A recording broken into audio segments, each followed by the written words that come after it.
Hey Ben, right now the hunt is on for the gunman who shot a woman and her adult grandson in a house on Detroit's west side. It happened on Metatol Street, just off Schoolcraft near Greenfield. Our Victor Williams is live there tonight. And Victor, first off, is there any update on their conditions this evening?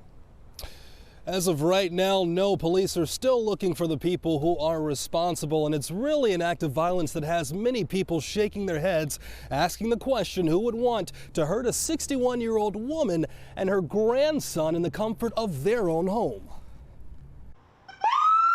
Just days before Thanksgiving, the news of a suspected home invasion rips through the Metatol neighborhood. It's a sad situation, but what can we do? A little after 12 a.m. Tuesday morning, police found a 61-year-old woman and her 25-year-old grandson, both with apparent gunshot wounds to the body. Something unbelievable for longtime neighbor Nate Stallworth. I'm shocked this happened on my block. I bought my house almost 10 years ago. Most of the people on this block is family-oriented, older homeowners. We're told the two recently moved in the home just months ago, and police have reason to believe that someone broke in and for whatever reason decided to shoot them both. They haven't been there that long. No, I didn't know. I know just about everybody else in the block, but I didn't know those people at all. A lot of crazy people in the world. Hope they get caught.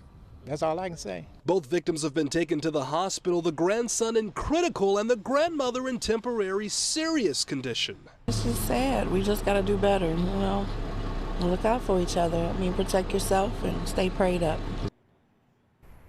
And there are a few neighbors who have surveillance cameras set up on their homes. Unfortunately, it did not catch anything. It did not catch the person going into that house or anything of that nature. So police are really looking to the public for answers in this situation. If you know anything, you are urged to contact Crime Stoppers at 1-800-SPEAK-UP. Reporting live out here, Victor Williams, Local 4.